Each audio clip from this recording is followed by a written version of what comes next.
నా జీవితం అనేది నాతో కాదు ప్రజలతో మమేకమైంది, పేద వర్గాలతో మమేకమైంది. కాబట్టి వారి సలహాలు సూచనలు తీసుకున్నాం, చెప్పారు. ఆ విషయాలు దృష్టిలో పెట్టుకొని అంతేకాకుండా మరలా పల్నాడు ప్రాంతం సంబంధించిన ప్రజల యొక్క సలహాలను, గురజాల నియోజకవర్గానికి సంబంధించిన ప్రజల యొక్క 2 పర్యాలు కూడా నన్ను ఆశీర్వదించి నేను ఎమ్మెల్యేగా చేసినటువంటి గురజాల నియోజకవర్గ ప్రజల యొక్క సలహాలను సూచనలు తీసుకుని తుదిగా వారి అభిప్రాయం ప్రకారం నిర్ణయం తీసుకుంటుంది. సమాజంలో రాజకీయ వ్యవస్థలో రాజకీయాలకు లేదు కాబట్టి ఎవరైతే మనల్ని అభిమానిస్తారో వాళ్ళతో ముందుగా మాట్లాడాలని మా యాదవ్ సంఘం సంఘాల పెద్దలందరూ కూడా అనుకొని సమావేశాలు ఏర్పాటు చేసుకుంటే నాకున్నటువంటి బాధల్ని, నాకున్నటువంటి ఇబ్బందుల్ని, రాజకీయంగా ఏ విధంగా ఎదగాలంటే ఆలోచనని మాట్లాడుకోవడం జరిగింది, సమాలోచన జరిగింది. ఈ ఆత్మీయ సమావేశంలో సలహాలు తీసుకున్నాను.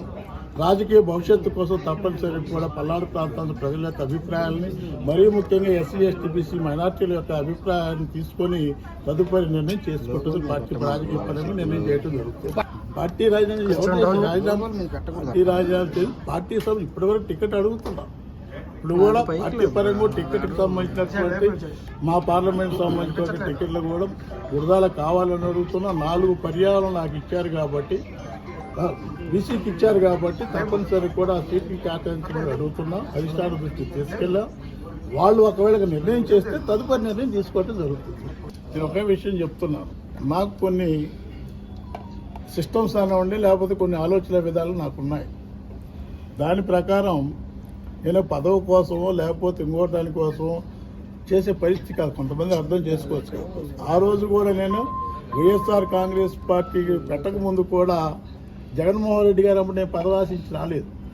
ఆ వచ్చిన మొట్టమొదట ఆయన చనిపోయిన తర్వాత 10 నెలలకు సంబంధించే 2 తరల పర్యాలు ఎమ్మెల్యే చేసి కూడా తప్పనిసరి కూడా జగన్మోహన్ రెడ్డి గారి నాయకత్వం కావాలా, రాజశేఖర రెడ్డి గారి యొక్క బిడ్డ కాబట్టి పేద ప్రజలకి, బడుగు బలహీన వర్గాలకి కార్యక్రమం జరుగుతుంది. ఉద్దేశంతో వచ్చే పదవులు ఆశించి మేము రాలేదు కాబట్టి తప్పనిసరిగా ప్రజల అభిప్రాయ ప్రకారం నా నిర్ణయం తీసుకుంటాను. ప్రచారాలు రకరకాలు జరుగుతున్నాయి. ఎవరికి తోచిన విధంగా వాళ్ళు ప్రచారం చేస్తున్నారు. ఉండేటువంటి కాన్స్టిట్యూన్సీలో ప్రచారం జరుగుతుంది, జిల్లాలో ప్రచారం, రాష్ట్రంలో ప్రచారం జరుగుతుంది. మొన్న ఏదో తెలియకుండా పాలసారథి గారు, ఆయన నా సహచరి 2004 మేము అందరూ కలిసి ఎమ్మెల్యే చేశాను, మంత్రి. అదే కాకుండా కూడా నాకు దగ్గర బంధువు కూడా అవుతాడు. పోయి కలిసినంత మాత్రం టీడీపీలో పోతే ప్రచారం చేశారు. నిన్నెవరో మళ్ళీ వాళ్ళతో వీళ్ళతో మాట్లాడి ప్రచారం చేశారు. ఎందుకంటే నా ఒక్కడితోని నా అభిప్రాయం కోసం నేను చేయదలుచుకోలేదు.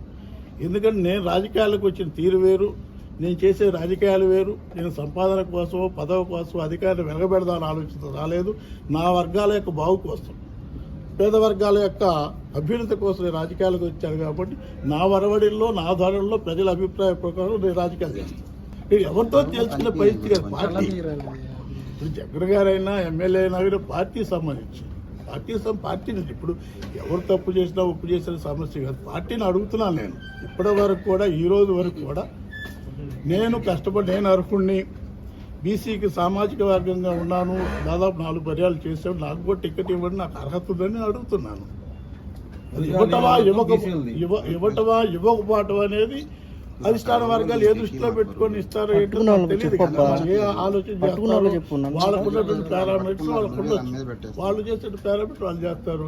ఇప్పటి వరకు కూడా ఏంటంటే నేను అడుగుతున్నాను, నిర్ణయం చేయలేదు కాబట్టి మాట్లాడగలను. నిర్ణయం చేసిన తర్వాత తప్పనిసరి కూడా ఏం చేయాలో నిర్ణయం తీసుకుంటాం. పిలుస్తున్నారు, మాట్లాడుతున్నాం. ఏదో ఒకటితో మాట్లాడాము, అది వేరే విషయం. చూడాలి, పిల్లలు మాట్లాడాము. మాట్లాడిన నాయకులకు సంబంధించినటువంటి అధినేతకు సంబంధించి మాట్లాడకపోయినా ఉన్నటువంటి కింద ఉన్నటువంటి నాయకులకు సంబంధించి కూడా అడిగారు. నా అభిప్రాయాన్ని ఆ నాయకుల దృష్టి కూడా తీసుకెళ్ళారు. తప్పనిసరిగా నాకు అవకాశం ఉండండి, వాళ్ళు అభ్యర్థిస్తాను, ఇస్తారన్నట్టు ఇప్పటి వరకు కూడా ఇస్తారన్నటువంటి ఆలోచన నాకు.